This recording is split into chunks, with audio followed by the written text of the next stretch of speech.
I just want some time to myself. I think I'll go kill everyone I know.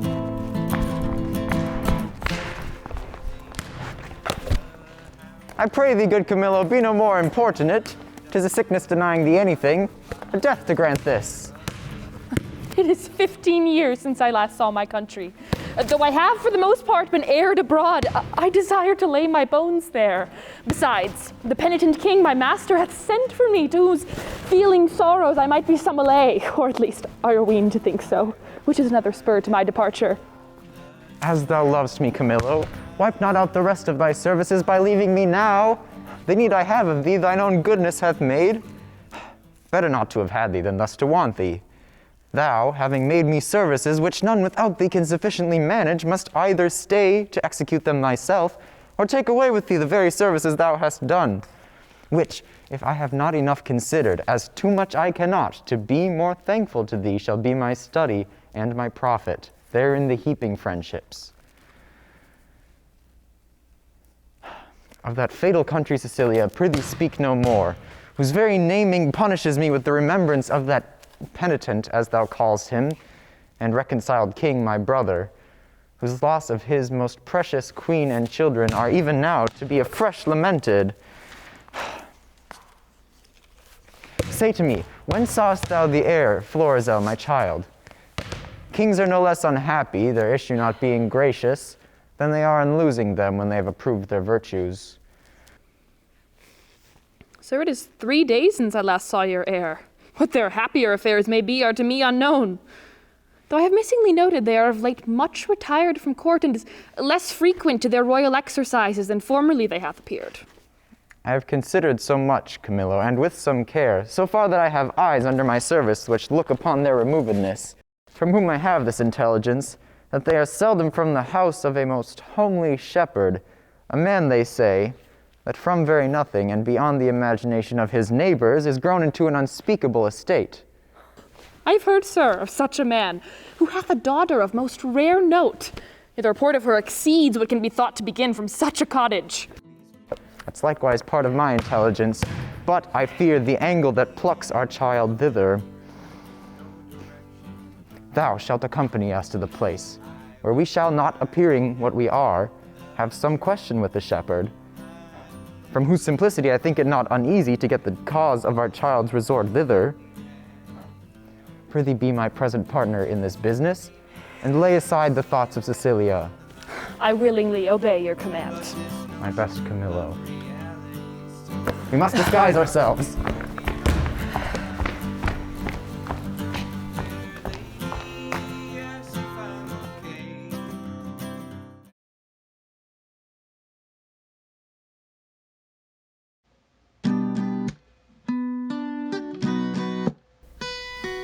When the kite builds, look to lesser linen. My father named me Autolycus, and being as I am littered under Mercury, became the snapper-up of unconsidered trifles. With dye and drab I purchased this caparison, and my revenue is the silly cheat. Gallows and knock are too powerful for the highway. Beating and hanging are terrors to me, but for the life to come, I sleep out the thought of it. A prize, a prize!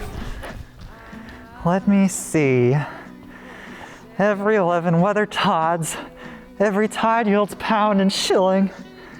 1,500 sharn, what comes the wool to?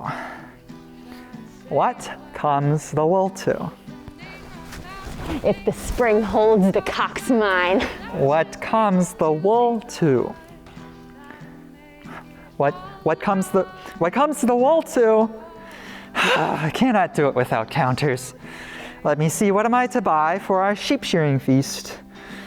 I must buy 3 pound of sugar, 5 pound of currants, rice. Ooh, what will this sister mine do with rice?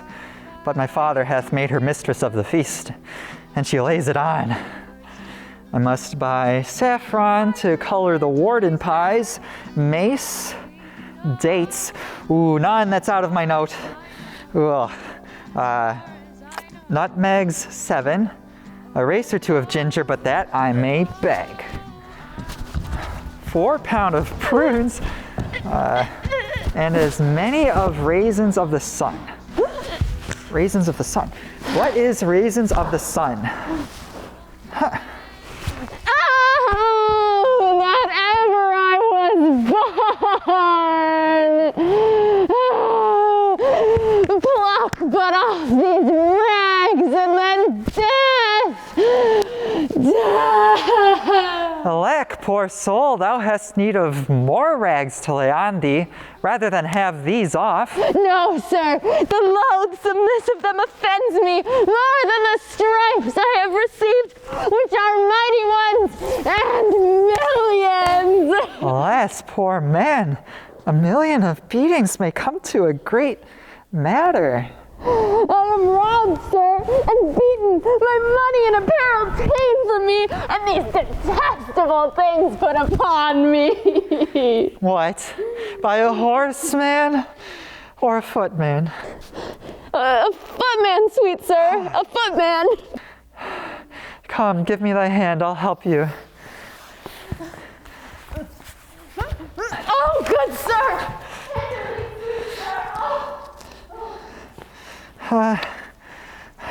Poor soul.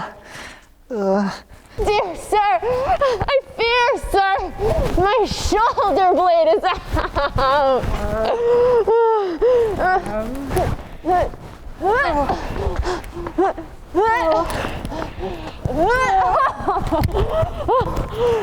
How now, canst stand?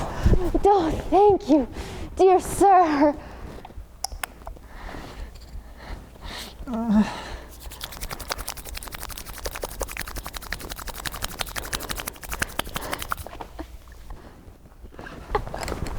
You've done me a charitable office.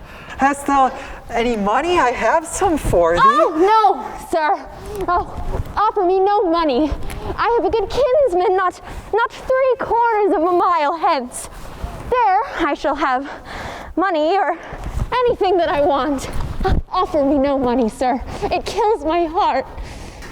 What manner of fellow was he that robbed you? A fellow, sir, that I have known to go about with troll madams. I knew him once a servant of Florizel, but I do not know for which of his virtues it was, but he was certainly whipped out of the court. His vices, you should say. There's no virtue whipped out of the court. They cherish it to make it stay there, and yet it will no more but abide. His vices, I would say, sir. I know this man well, and having flown over many knavish professions, has settled only in rogue. Some call him Autolycus.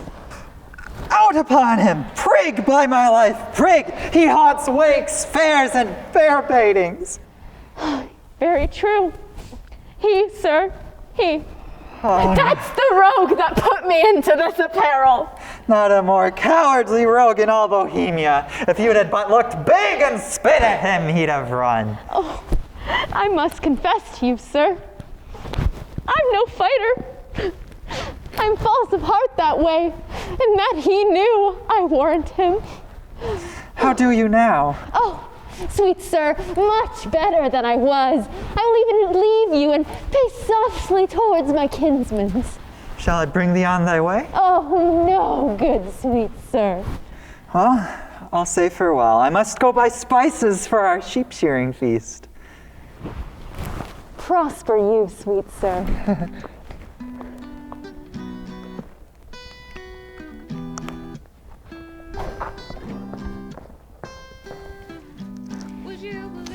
Your purse is not hot enough to purchase your spices. I'll be with you at this sheep shearing too.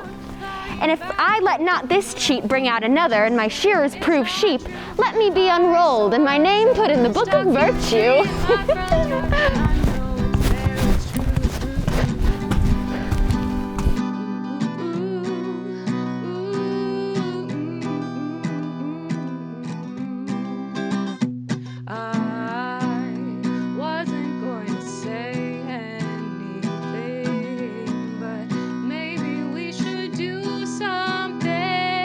Or we could just keep hushed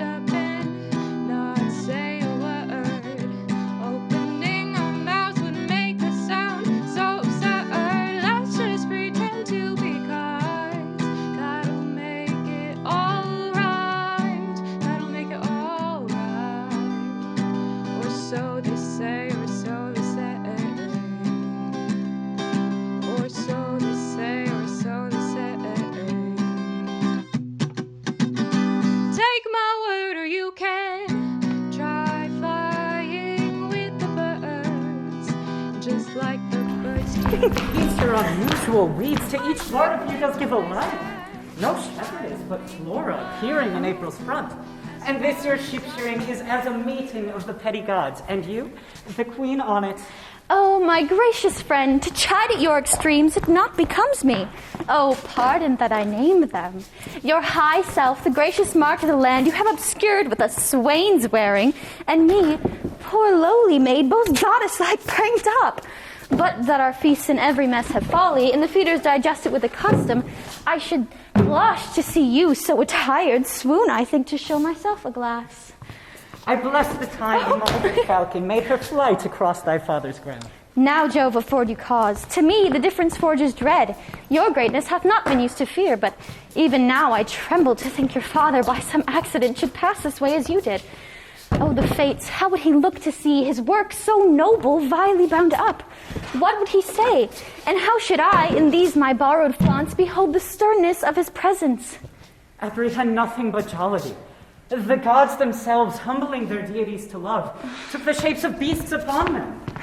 Jupiter became a bull and bellowed, the green Neptune a ram and bleated, and the fire-robed god, golden Apollo, a poor humble swain, as I seem now.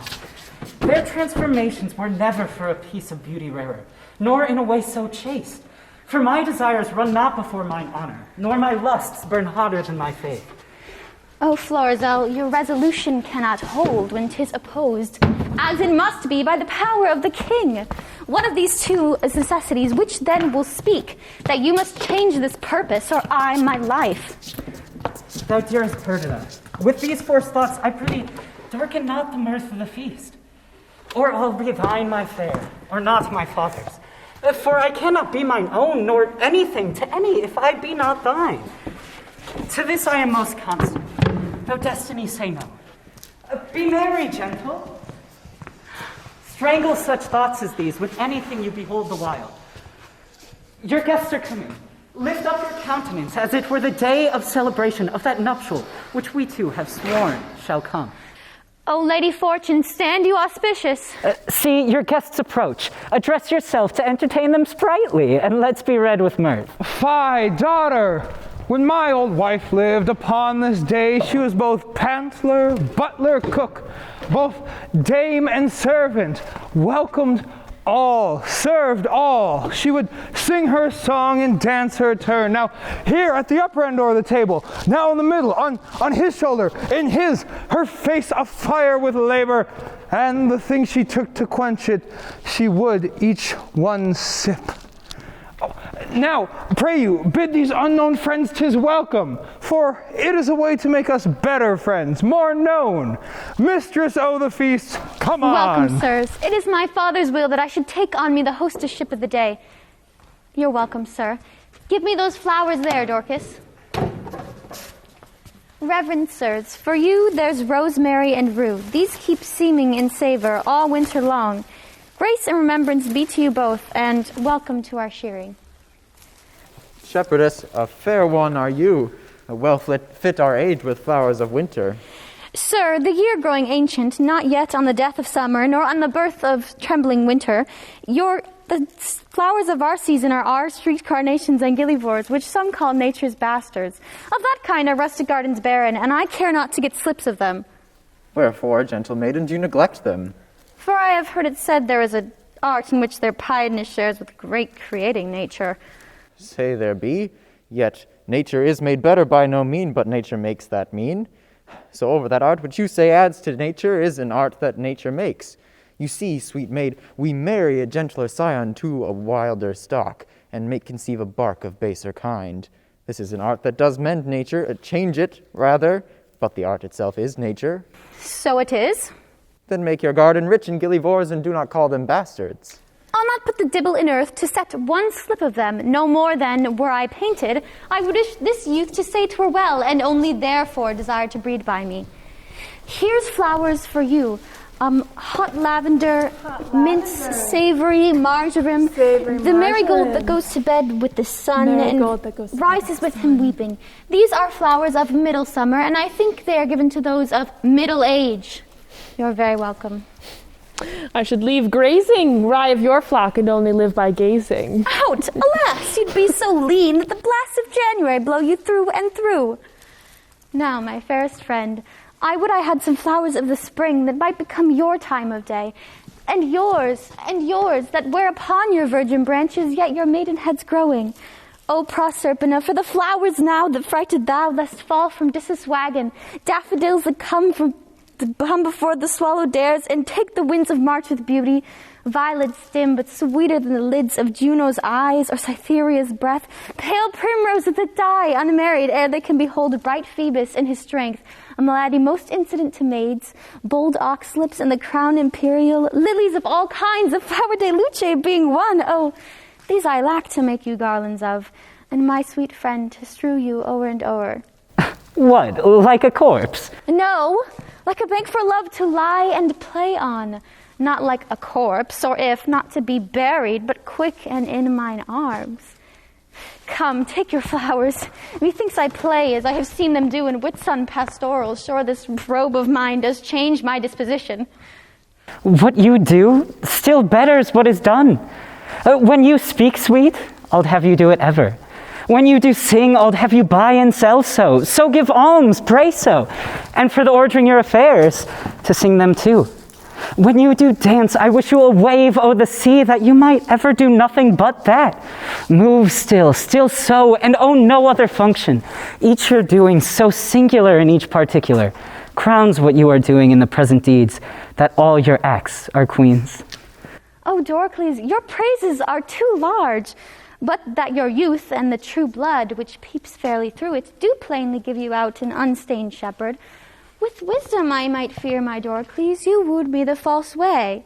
I think you have as little reason to fear as I have purpose to put you to it. But come, our dance, I pray your hand, my Perdita, so turtles pair that never mean to part. I'll swear for him. This is the prettiest low-born lass that e'er ran on the greensward. Nothing she does or seems but smacks of something greater than herself. Too noble for this place. They tell her something that makes her blood look out. Good sooth, she is the queen of curds and cream. Pray, good shepherd, what fair swain is this that dances with your daughter? They call themselves Dorcas, and boast themselves so worthy feeding.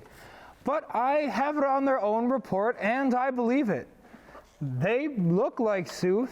They say they love my daughter. I think so too.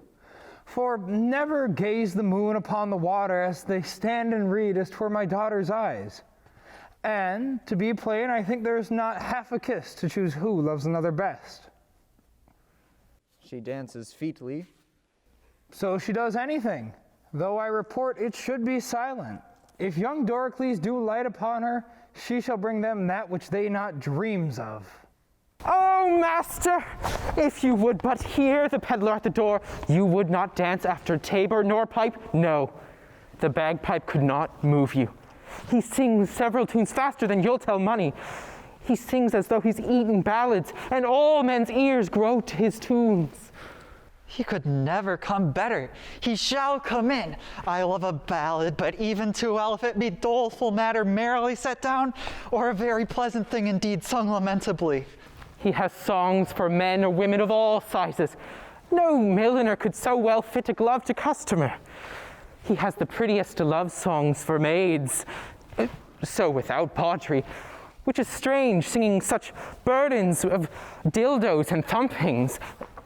Jumper and thumper, and where a stretched mouth rascal would, as it were, break a gap into the matter, and have the maid reply, "Whoop do me no harm, good man."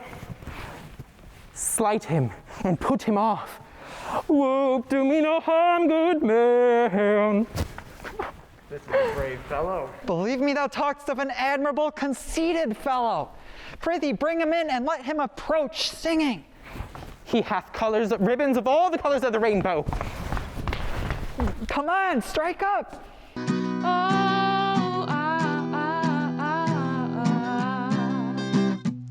I want so much to say something, but you still won't do anything, or we could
Now, if I was not in love with Mopsa, thou shouldst take no money of me. But being enthralled as I am, it shall also be the bondage of certain ribbons and gloves. I was promised them against the feast, but they come not too late now. He had promised you more, or there be liars. He hath paid you all he promised you. Perhaps he has paid you more, which will shame you to give him again. Is there not manners left among maids? Will you wear your plackets where you should bury your faces? Is there not milking time when you are going to bed, or kiln hole to whistle up these secrets? But you must tittle-tattle before our guests. Clamor thy tongues, not a word more. I have done. Come, you promised me a tawdry lace and a pair of sweet gloves. Did I not tell you how I was cozened by the way and lost all my money? Indeed, sir, there are cozeners abroad. Therefore it behooves men to be wary. Fear thou not, man. You shall lose nothing here. I should hope so, sir, for I have about me many parcels of change. What hast thou here? Ballads? Pray you buy some. I love a ballad in printed life, for then we are sure they are true.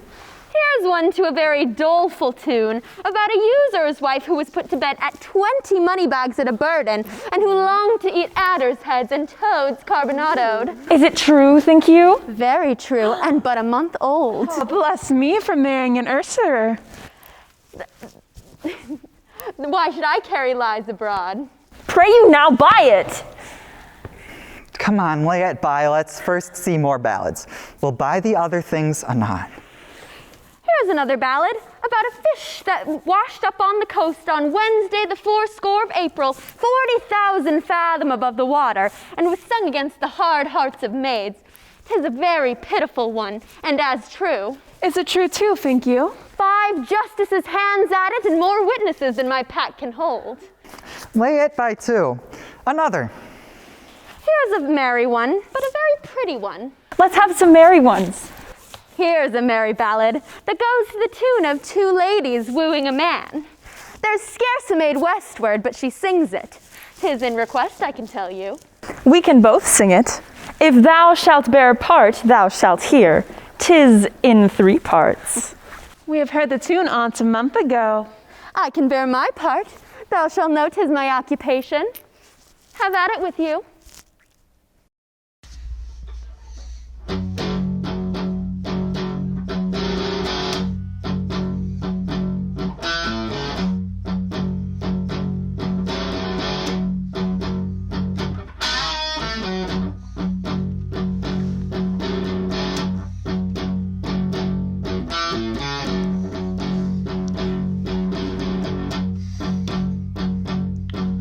I've got someone's name rolling around, slipping off the tip of my tongue.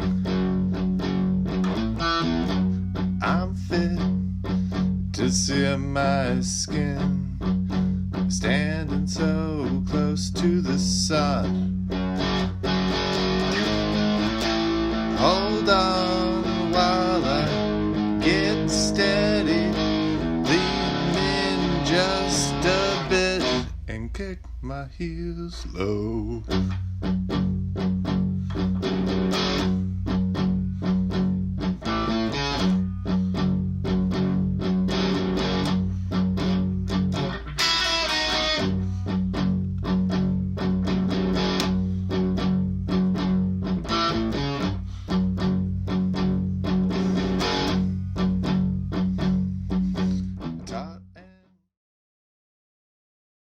We'll have this song out by ourselves anon.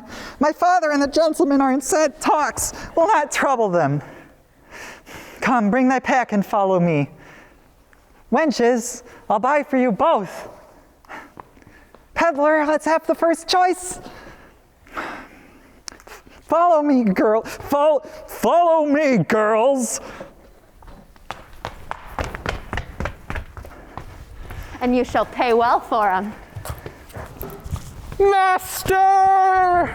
There are 3 swiners, 3 shepherds, 3 neithers, and 3 coaches. Oh, wait, well, none of it. Here has been too much homely foolery already.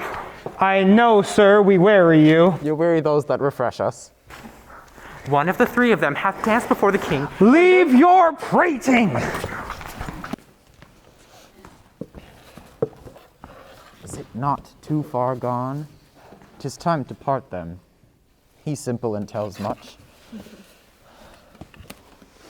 How now, fair shepherd? Your heart does full of something that does take your mind from feasting. Sooth, when I was young and handed love as you do, I was wont to load my she with knacks. I would have ransacked the peddler's silken treasury and poured it to her acceptance. You have let him go and nothing marted with him.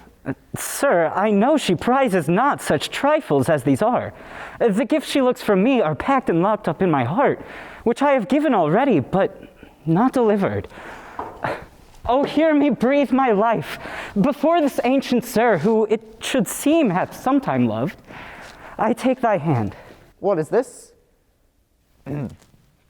I have put you out, but to your protestation, let me hear what you profess. Do, and be witness to it. And this my neighbor, too? And she, and more than she, and men, the heavens, the earth, and all, that were I crowned the most imperial monarch, thereof most worthy, were I the fairest youth to have ever made I swerve, had force and knowledge greater than was ever man's, I would not prize them without your love. For you employ them all, commend them and condemn them to your service, or to their own perdition. Fairly offered. This shows a sound affection. Say you the like to them. I cannot speak so well, nothing so well, no, nor mean better.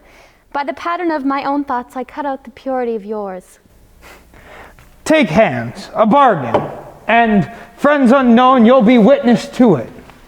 I give my daughter to them and make her portion equal theirs. Oh, that must be in the virtue of your daughter. One being dead, I shall have more than you can dream of yet. Enough then for your wonder. But come on, contract us for these witnesses. Come, your hand, and daughter yours. Soft, swain, a while beseech you. Have you a father? I have, but what of him? Knows he of this? He neither does nor shall. Methinks a father is at the nuptial of their child, a guest that best becomes the table.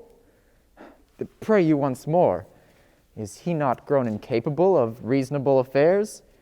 Is he not stupid with age and altering rooms? Can he speak, hear no man from man, dispute his own estate? Lies he not bedrid, and again does nothing but what he did being childish? No, good sir, he has his health, and ampler strength indeed than most have of his age. By my own beard you offer him, if this be so, a wrong something unfilial. Reason enough a child should choose themself a wife, but as good reason the father, all whose joy is nothing else but fair posterity, should have some counsel in such a business. I yield all this, but for some other reasons, my grave sir, which 'tis not fit you know, I not acquaint my father of this business. Let him know it. He shall not. Prithee, let him. He must not. Let him, my child. He need not grieve at the knowing of thy choice. Come, he must not. Mark our contract. Mark your divorce there, youth, whom heir I dare not call. Thus, a scepter's heir that thus affects a sheep hook.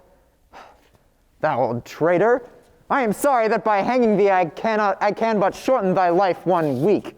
And thou fresh piece of excellent witchcraft, whom by force must know the royal fool thou copst with, I'll have thy beauty scratched with briars and made more homely than thy state.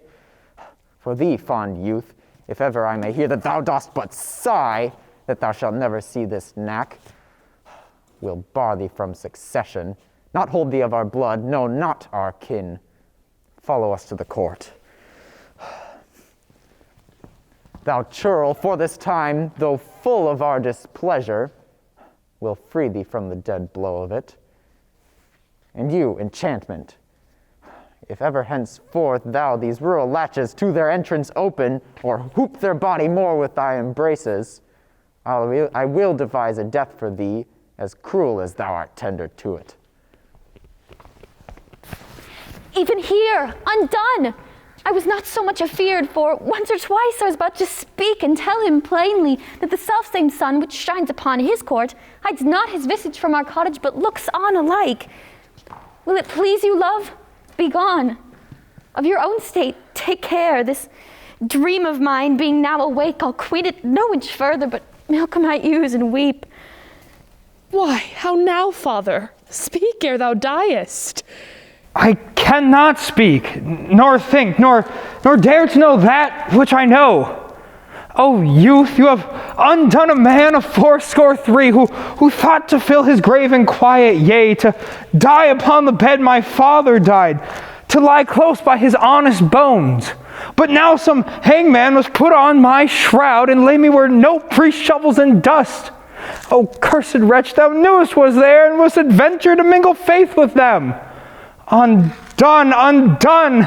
If I am to die within this hour, I have lived to die when I desire. Why look you so upon me? I am but sorry, not afeard, delayed, but nothing altered. What I was, I am, more straining on for plucking back, not following my leash unwillingly. Gracious, my lord, you know your father's temper. At this time he will allow no speech, which I do guess you do not purpose to him. And as hardly will he endure your sight as yet, I fear. Then till the fury of his highness settle, come not before him. I not purpose it, I think. Camillo? Even she, my lord. How often have I told you 'twould be thus? How often said my dignity would last, but till 'twere known? It cannot fail but by the violation of my faith. And then let nature crush the sides of the earth together and mar the seeds within. From my succession wipe me, father. I am heir to my affection. Be advised. I am, and by my fancy. If my reason will there to be obedient, then I have reason. If not, my senses, better pleased with madness, do bid it welcome. This is desperate, sir. So call it, but it does fulfill my vow. I needs must think it honesty. Camillo, not for Bohemia, nor for the pomp that may be thereat gleaned, for all the sun sees, or the close earth wombs, or the profound seas hides in unknown fathoms, will I break my oath to this my fair beloved. Therefore I pray you, as you have been my father's honored friend, when he shall miss me, as in faith I mean not to see him any more, cast your good counsels upon his passion. Let myself and fortune tug for the time to come. This you may know and so deliver. I am put to sea. With her who here I cannot hold on shore. Most opportune to our needs, I have a vessel, rides fast by, but not prepared for this design. What course I mean to hold shall nothing benefit your knowledge. Oh, I would your spirit were easier for advice or stronger for your need. Hark, Perdita. I'll hear you by and by.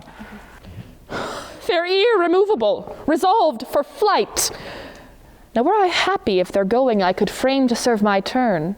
Save them from danger, do them love and honor. Oh, purchase the sight again of my dear Cecilia and that unhappy king, my master, whom I so much thirst to see. Now, good Camillo, I am so fraught with curious business that I leave out ceremony. Wait. You have heard, sir, of the poor service to the love that I have borne your father. Very nobly have you deserved. It is my father's music to speak your deeds. Not little of his care to have them recompensed as thought on. Well, if it may please you to think I love the king, and through him what is nearest to him, which is your gracious self, embrace but my direction, if your more ponderous and settled project may suffer alteration. I'll point you to where you shall have such receiving as shall become your highness, where you may enjoy your mistress, from the whom I see there is no disjunction to be made but by, as the heavens forfend your ruin. Marry her, and with my best endeavors in your absence, your discontenting father will strive to qualify and bring him up to liking. How, Camillo, may this be done? If you'll not change your purpose, but undergo this flight, make for Sicilia, and there present yourself and your fair princess, for so I see she must be for Leontes. She shall be habited as it becomes the partner of your bed. Methinks I see Leontes opening his free arms and weeping his welcomes forth. Asks thee, the child, forgiveness, as 'twere the father's person. Kisses the hands of the fresh princess, o'er and o'er divides him twixt his unkindness and his kindness. The first he chides to hell, and bids the other grow faster than thought or time. My worthy Camillo, what color for my visitation shall I hold up before him? Sent by the king, your father, to greet him and give him comforts. Sir, the manner of your bearing towards him, with what you, as from your father, shall deliver, things known betwixt us three, I'll write you down, the which shall point you forth at every sitting what you must say, so that he will not perceive but that you have your father's bosom there, and speak his very heart. I am bound to you. There is some sap in this. Oh, of course, more promising than a wild dedication of yourselves to unpathed waters, undreamed shores, most certain to miseries enough. No hope to help you, but as you shake off one to take on another. Nothing so certain as your anchors who do their very best office to stay you where you loathe to be. Besides, you know prosperity's the very bond of love, whose fresh complexion and whose heart together affliction alters. I think affliction may subdue the cheek, but not take in the mind. Yea, say you so? There has not in your father's house these 7 years been born another such. My worthy Camillo, she is as forward of her breeding as she is in the rear our birth. Oh, I cannot say 'tis pity she lacks instruction, for she seems a mistress to most that teach. Your pardon, ma'am, for this I'll blush you thanks. My prettiest Perdita, but oh, the thorns we stand upon. Camillo, preserver of my father, now of me, the medicine of our house, how shall we do? We are not furnished like Bohemia's heir, nor shall appear in Sicilia. My lord, fear none of this, for I think you know my fortunes do all lie there. It shall be so my charge to have you royally appointed as if the scene you play were mine. For instance, that you may know you shall not want. One word. What a fool honesty is, and trust his sworn brother, a very simple gentleman.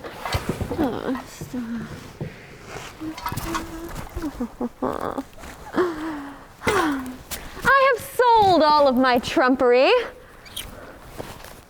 Not a counterfeit stone, not a ribbon, glass, pomander, brooch, table book, knife, tape, glove, shoe tie, horn ring to keep my pack from fasting. My clown wants something to be a reasonable gentleman, and he grew so in love with the wench's song that he would not stir his petticoats until he'd had both tune and words in hand. This so drew the rest of the pack to him that all of their senses stuck in their ears. In this time of lethargy, I picked and cut most of their festival purses. Had it not been for the old man who came in with a hubbub about his daughter and the king's heir scaring my chuffs from the chaff, there would not have been a purse left alive in the entire army. Nay, but my letters, by this means being there, as so soon as you arrive, shall clear that doubt. And those you'll procure from King Leontes? Shall satisfy your father. Happy be you. All that you speak shows fair. Who have we here? We'll make an instrument of this, and with nothing may give us aid. Why, if they have heard me now, hanging. How now, good fellow? Why shakest thou so? Fear not, man, here's no harm intended to thee. I am but a poor fellow, sir. Why be so still? Here's no one will steal that from thee. Now for the outside of thy poverty, we must make an exchange. Therefore, discase thee instantly. Thou must think there's some necessity in it. And exchange garments. Though the pennyworth on their side be the worst, yet hold thee, there's some boot. I am but a poor fellow, sir. I know thee well enough.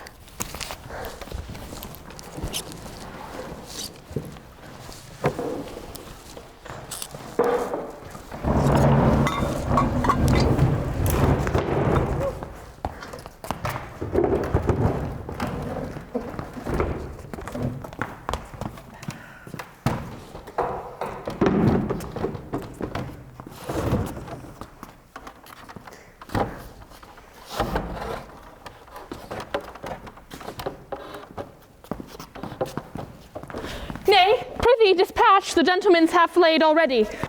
Are you in earnest, sir? I can smell the trick on it. Dispatch, I prithee. Unbuckle, unbuckle. Indeed, I am in earnest, sir, but I cannot with conscience take it. Unbuckle, unbuckle. Fortunate mistress, let me prophecy come home to you. We must retire yourself into some covert. Take your sweetheart's hat and pluck it o'er your brow.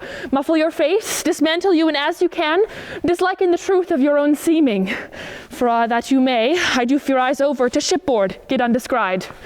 I see the place of lies that I must bear apart. No remedy. Have you done there?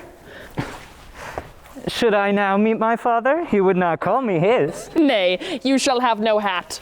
Come, lady, come. Farewell, my friend. Adieu, sir. Oh, Perdita, what have we twain forgot? Pray you, a word. What I do next shall be to tell the king of their escape and whither they are bound. Wherein my hope is I shall so prevail to force him after, in whose company I shall revisit Cecilia, for whose sight I have a woman's longing. Fortune speed us, thus we set on, Camillo, to the seaside. The swifter speed, the better.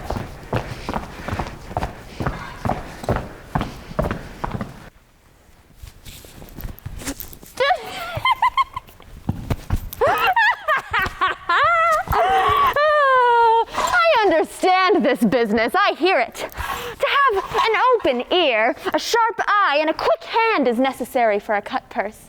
A good nose is requisite as well to sniff out work for the other senses. I see that this is the time that the unjust man doth thrive. Sure, the gods this year connive at us, and we can do anything extempore. If I thought it were a piece of honesty to acquaint the king withal, I wouldn't do it. I find it more the knavery to conceal it, and therefore I am constant with my profession. Aside, aside. Here's more matter for a hot brain.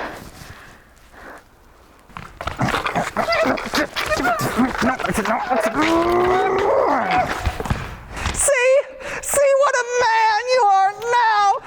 There is nothing for it but to tell the king she's a changeling and none of your flesh and blood. Nay, but hear me. Nay, but hear me! Go to then. She being none of your flesh and blood has not offended the king, and so your flesh and blood is not to be punished by him. We must show her those things we found about her, those secret things. All but what she has with her. This being done, let the law go whistle, I'll warrant you. I will tell the king all. Every word, yea? Yea. Very wisely, puppies. Well, let us to the king. There is that in this fardo will make him scratch his beard. Pray heartily he be at the palace. Though I am not naturally honest, I am so sometimes by chance.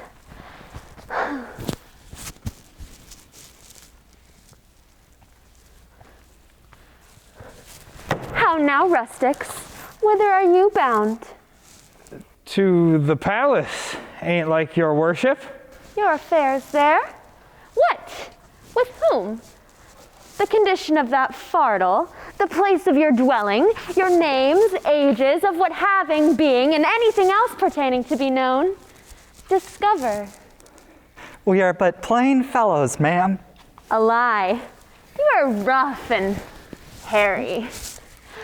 Let me have no lying. It becomes none but tradesmen. And they sometimes give us soldiers the lie, but we pay them for it with stabbing steel. Therefore do not give me the lie. Are you a courtier? Ain't like you, ma'am. Whether it like me or no, I am a courtier. Seest thou not the air of the court in these enfoldings? Hath not my gait the measure of the court? Receives not thy nose court odor from me? I am courtier Capapi, and one that will either push forth or pluck back your affairs there. Whereupon I command thee to open thy affair. My affair, ma'am, is to the king. Hast thou an advocate to him? I know not. Ain't like you. An advocate's the court word for a pheasant. Say you have none. None, ma'am. I have no pheasant, cock, nor hen. How blessed are we that are not simple men. Yet I fear nature may have made me as one. Therefore I shall not disdain. This cannot be but a great courtier. Her garments are rich, but she wears them not handsomely. She seems the more noble in being fantastical. A great lady, I'll warrant. That fardel there. What's in the fardel? Wherefore that box? Ma'am, there lie such secrets in this fardel and box which none must know but the king, and which he shall know within the hour, if I may come to the speech of him. Age, thou hast lost thy labor. Why, ma'am? The king is not at the palace. He is aboard a new ship to purge melancholy and air himself. For if thou beest capable of things serious, thou must know the king is full of grief. So it is said, ma'am, about his child that should have married a shepherd's daughter. Oh, should that shepherd not be in hand fast, let him fly. The tortures he shall receive, the miseries he shall feel, will break the heart of man, the back of monster. Think you so, ma'am? Not only he shall suffer what wit can make heavy and vengeance bitter, but all those germane to him, though removed 50 times, shall come under the hangman. And though it be a great pity, it is necessary. Some say he shall be stoned, but that's too soft a death, say I. All deaths are too few, the sharpest too easy. Has the old man a son, ma'am? Do you hear in it like you, ma'am? He has a son, who shall be flayed alive, then anointed over with honey, set on the head of a wasp's nest, then stand until he be 3/4 in a dram dead. Then he shall be recovered with aqua vita or some other hot infusion. Then, on the hottest day prognostication proclaims, he shall be set against a brick wall, the sun turned a southward eye upon him, where he shall behold himself with flies blown to death. But talk what we of these traitorly rascals whose miseries are to be smiled at, their offenses being so capital. Tell me, for you seem like honest, plain men, what you have to the king. Being something gently considered, I'll take you where he is aboard, tender your persons to his presence, whisper him in your behalfs, and if it be in man besides the king to tender your affections, I a man shall do it. She seems to be of great authority. We must close with her and give her gold, and though authority be a stubborn bear, yet he is oft led by the nose with gold. Show the inside of your purse to the outside of her palm, and no more ado. Remember, stoned and flayed alive. Ain't please you, ma'am, to undertake this business for us. Here's that gold I have, and I'll make it as much more, and leave this young man in pawn till I bring it to you. And when I have done what I promised? Aye, ma'am. Well, then give me the moiety. Are you a party in this affair?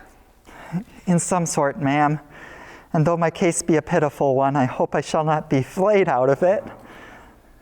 Oh, that's the case of the shepherd's son. He'll be made an example. Comfort, good comfort. We must to the king and show him our strange sights. He must know 'tis none of your daughter nor my sister. We are gone else. Ma'am, I'll give you as much as this old man does when the business be performed, and remain, as he says, your pawn till it be brought you. I will trust you. Go towards the seaside, stay on the right hand. I will look but upon the hedge and follow you. We are blessed in this lady, as I say, even blessed. Let's before, as she bids us, see her as provided to do us good.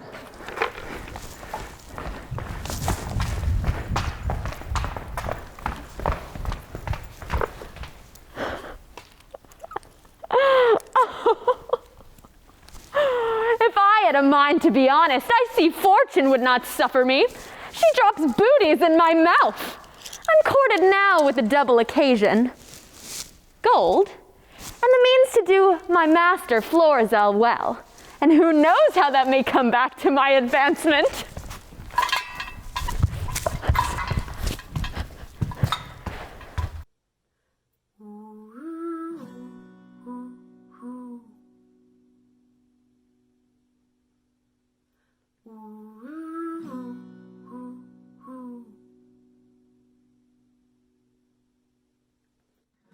Overthinking everything once again. I get so stuck in my head, can't figure out why I feel everything and nothing. Maybe it's a symptom of forgetting about a piece of love. I hear a call on my window, a song that I've always known. And when I look out, I see you. Sir, you have done enough. And you say to me,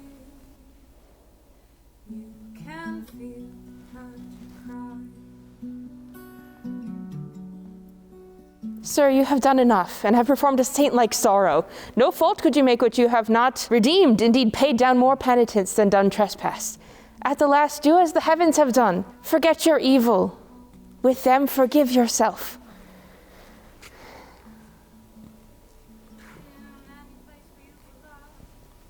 It's always there, just let it out and dig it on up. Whilst I remember her and her virtues, I cannot forget my blemishes in them, which was so much, that ereless it hath made my kingdom, and destroyed the sweetest companion that e'er man bred his hopes out of. True, too true, my lord. If one by you wedded all the world, or from the all that are took something good to make the perfect woman, she you killed would be unparalleled. I think so. Killed? She I killed. I did so, but thou strikest me sorely to say I did. It is as bitter upon thy tongue as in my thought. Now, good now, say so, but seldom. Not at all, good lady. You might have said 1,000 things which would have done the time more credit and graced your kindness better. You are one of those would have him wed again. If you would not so, you pity not the state nor the remembrance of his most sovereign name. Consider little what dangers by his highness's fail of issue may drop upon his kingdom and devour in certain lookers on. What were more holy than to rejoice the former queen as well? What holier than for royalty's repair, for present comfort and for future good, than to bless the bed of majesty again with a sweet fellow to it? There is none worthy respecting her that's gone. Besides, the gods will have fulfilled their secret purposes, for has not the divine Apollo said, it's not the tenor of his oracle, that King Leontes shall not have an heir till his lost child be found, which is as all monstrous to our human reason as my Antigonus to break her grave. Good Paulina, who hast the memory of Hermione, oh, that ever I had squared me to thy counsel, then even now I might have looked upon my queen's full eyes, have taken treasure from her lips, and left them more rich for what they yielded. Thou speakst truth. No more such wives, therefore no wife.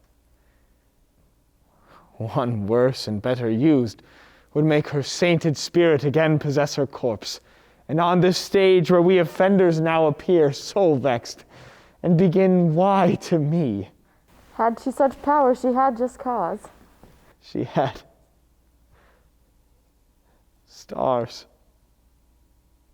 Stars in all eyes else dead coals. Fear thou no wife, Paulina. I'll have no wife. Will you swear never to marry but by my free leave? Never, Paulina. So be blessed my spirit. Then good, my lords, bear witness to his oath.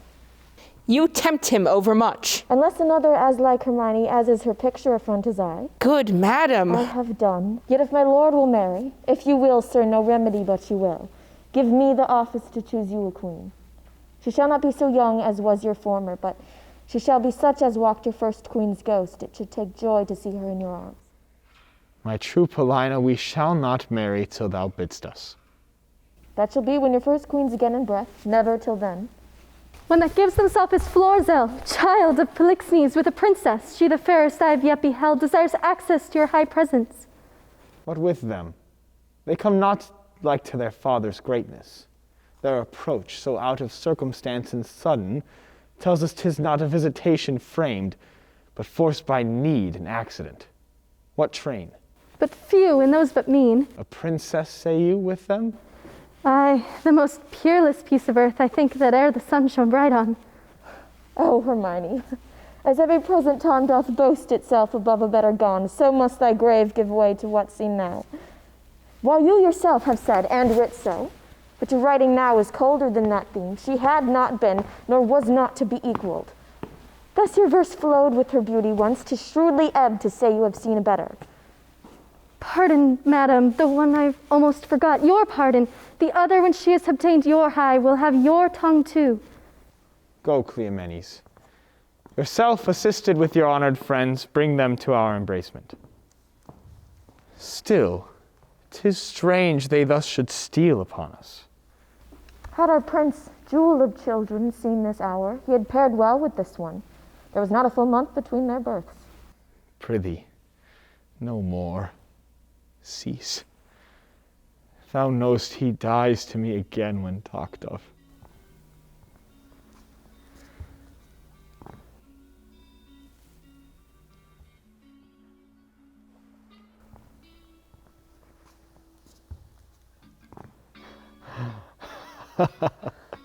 Your mother was most true to wedlock, youth, for she did print your royal father off conceiving you.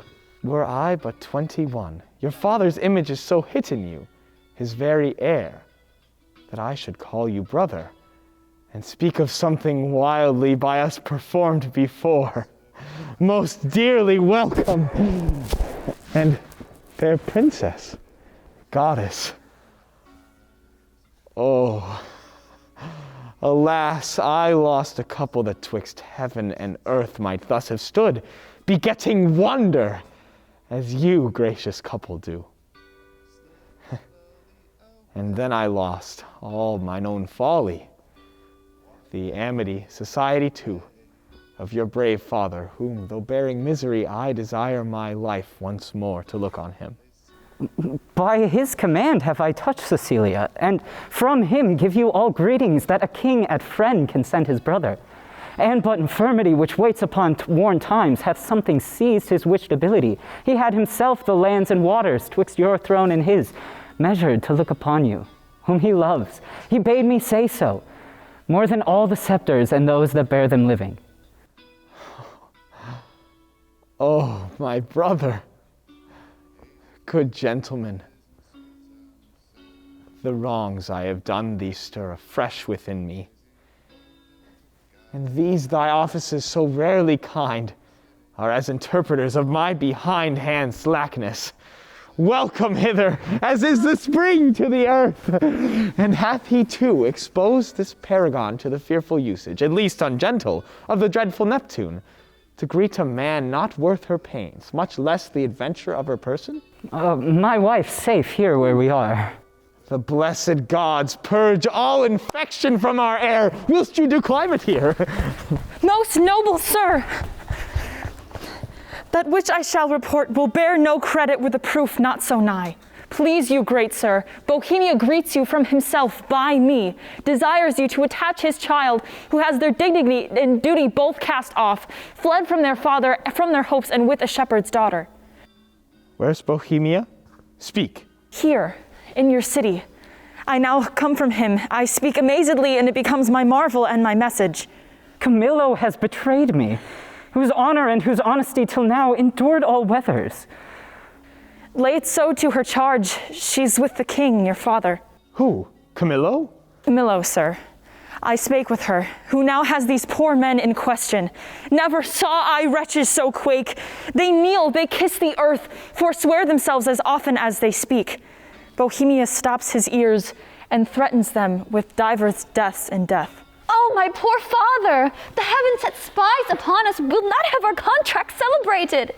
You are married? We are not, sir, nor are we like to be. The stars I see kiss the valleys first, the odds for high and lows alike. My lord, is this the daughter of a king? She is, when once she is my wife. That once I see by your good father's speed will come on very slowly. I am sorry, most sorry, that you have broken from his liking. Dear, look up. Though fortune visible and enemy should chase us with my father, power no jot has she to change our loves. Beseech you, sir, as you have owed no more to time than I do now with thought of such affections, step forth mine advocate. At your request, my father will grant precious things as trifles. I will to your father. Your honor not o'erthrown by your desires, upon which errand I now go toward him. Therefore follow me and mark what way I make. Come, good my lord. Get these cobwebs out my head. No more being quiet. Get these cobwebs out my head.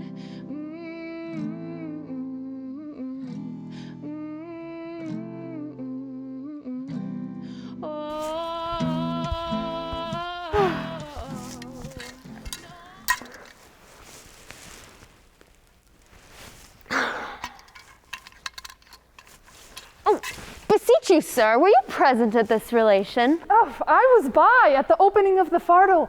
I heard the old shepherd deliver the manner how we found it, whereupon, after a little amazedness, we were all commanded out of the chamber. Only this, methought I heard the shepherd say, he found the child. I would most gladly know the issue of it.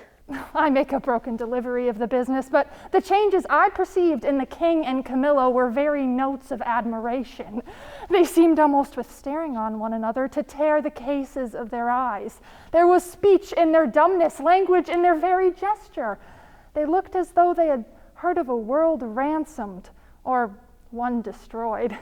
A notable passion of wonder appeared in them, but the wisest beholder that knew no more than seeing could not say if the importance were joy or sorrow, but in the extremity of it one must needs be.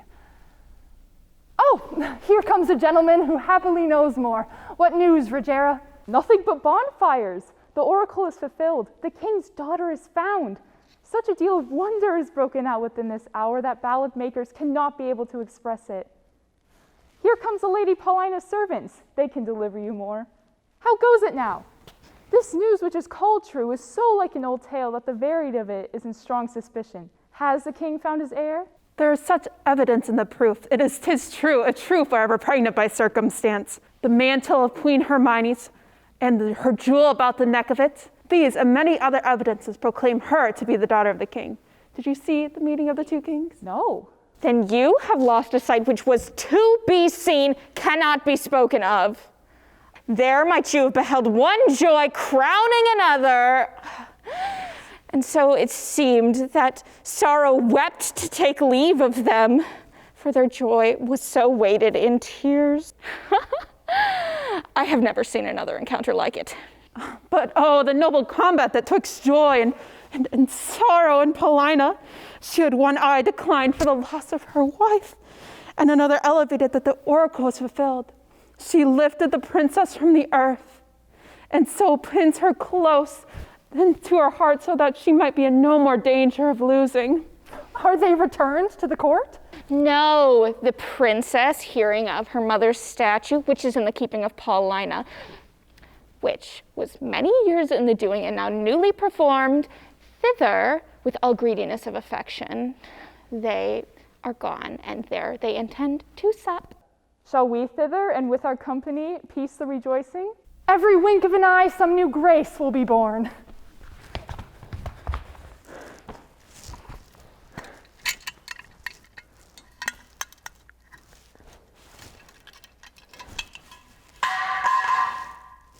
Now, had I not the dash of my former life in me, would preferment drop on my head. I brought the shepherd and his son aboard with Florizel, told them I heard them talk about fardel and I know not what. But they at the time were fond of the shepherd's daughter, so they then took her to be, who began to be much seasick, themselves little better, extremity of weather continuing, this mystery remained undiscovered. But 'tis all one for me. For had I been the finder out of this secret, it would not have relished well among my other discredits.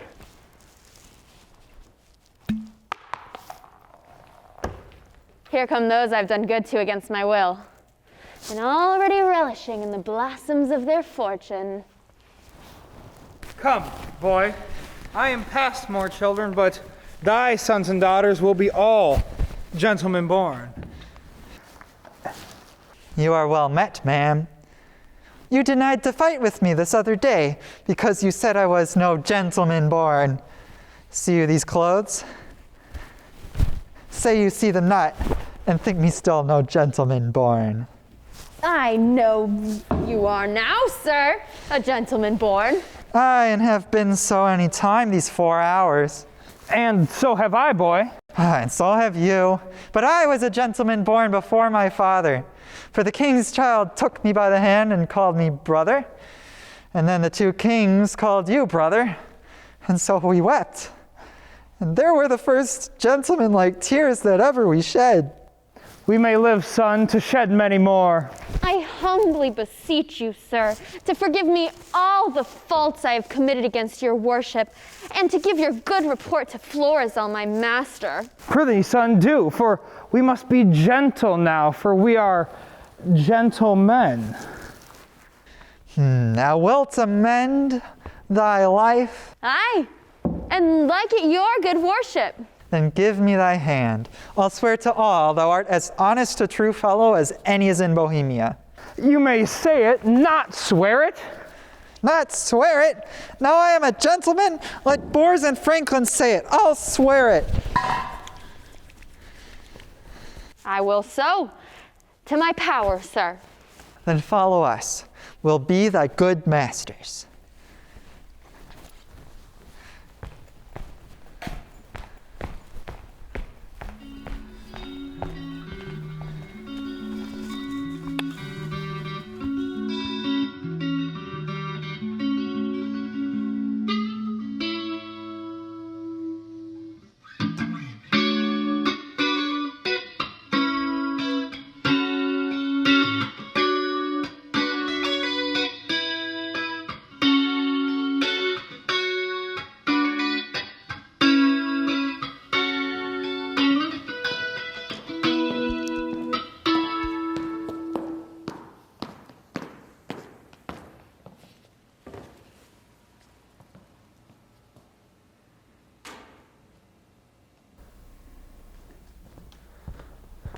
O grave and good Paulina, the great comfort that I have had of thee.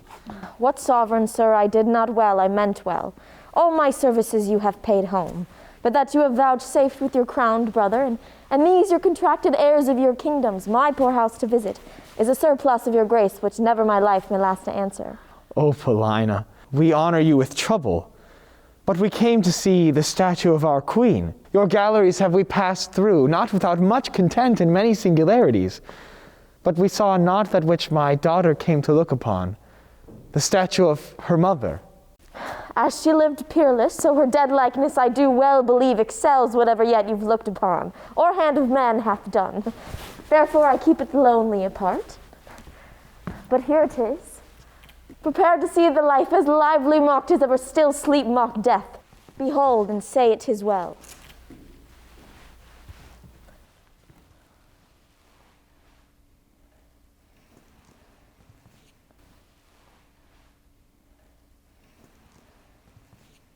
I like your silence.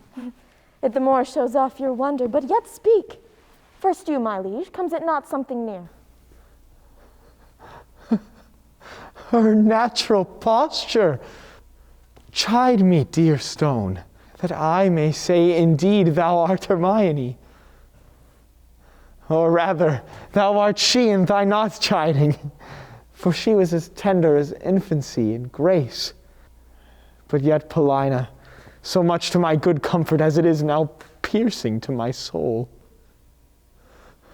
Oh, thus she stood, even with such life of majesty, warm life, as now it coldly stands.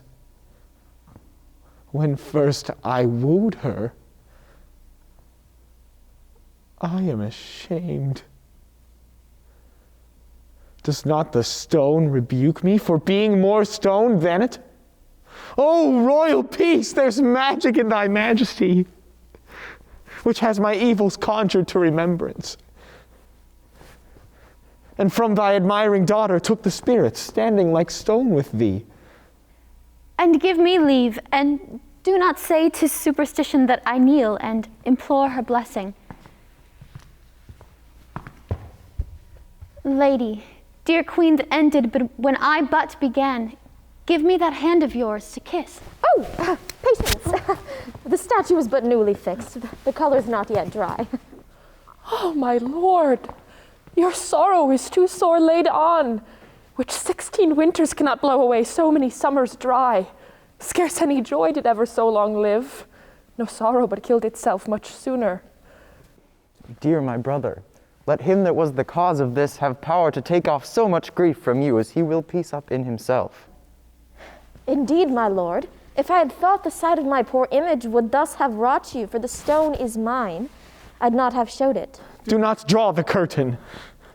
No longer shall you gaze on it, lest your fancy may think anon it moves. Let be, let be. Would I were dead, but that methinks already. Would you not deem it breathed? And that these veins did verily bear blood? Masterly done. The very life seems warm upon her lip. The fixture of her eye has motion in't, as we are mocked with art.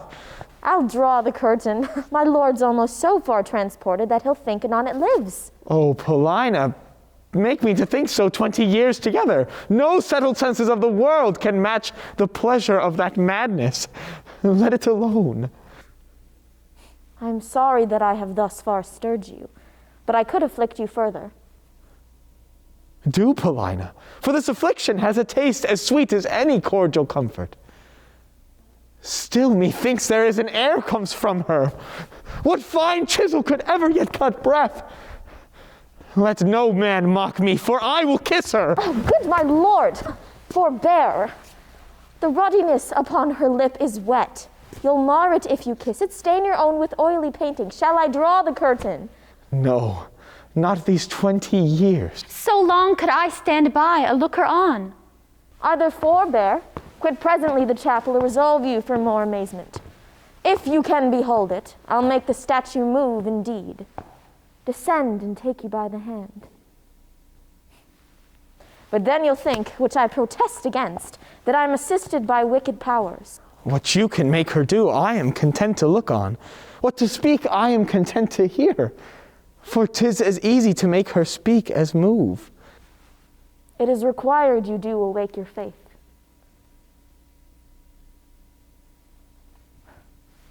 Then all stand still, or those that think it is unlawful business I am about, let them depart. Proceed. No foot shall stir. Music, awake her. Strike.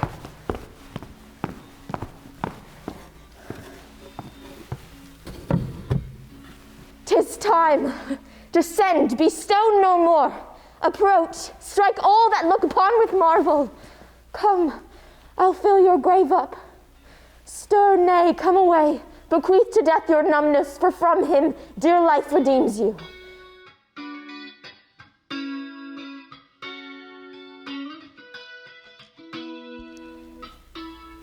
You perceive she stirs.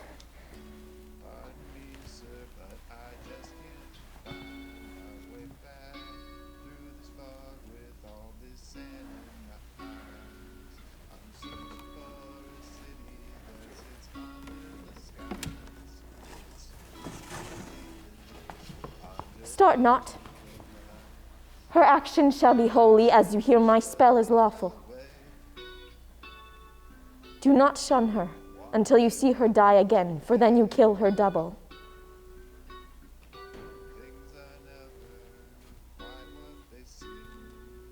Nay, present your hand. When she was young, you wooed her. Now in age is she become the suitor.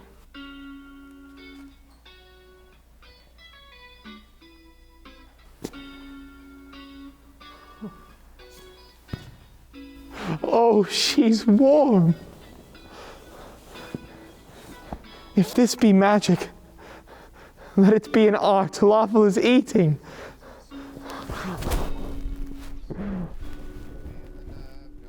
She embraces him. She hangs about his neck. If she pertain to life, let her speak too. Aye, and make it manifest where she has lived, or how stolen from the dead. That she is living, were it but told you, should be hooted at like an old tale. Though yet ye speak not, mark a little while. Please you to interpose, fair madam. Kneel and pray your mother's blessing.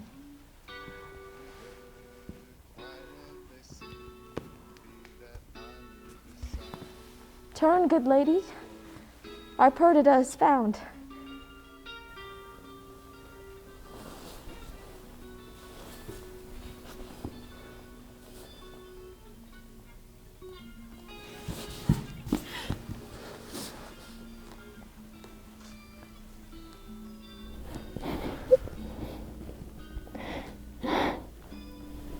You gods look down and from your sacred vials pour your graces upon my daughter's hall. Tell me, Mariner, where hast thou been preserved? Where lived? How found thy father's court? For thou shalt hear that I, knowing by Paulina that the oracle gave hope thou wast in being, have preserved myself to see the issue.